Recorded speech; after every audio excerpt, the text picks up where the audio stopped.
What's up, y'all? Toys and RC Bros here. Today we came across this iconic car. It's a replica of the Skyline GT-R that Brian O'Connor drove, which was played by Paul Walker in the Too Fast, Too Furious movies.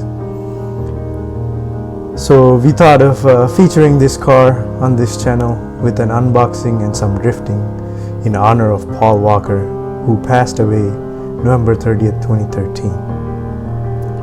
I can't believe it's been 6 years since he's been gone.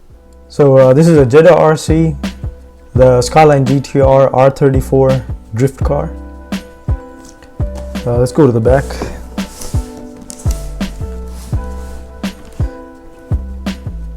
So it features 2 batteries for the remote control, and the car has USB charging, 2.4 Hz turbo boost included in the controller, which you could play up to 16 vehicles, longer range up to 150 feet. And it does include 4 extra tires if you guys need.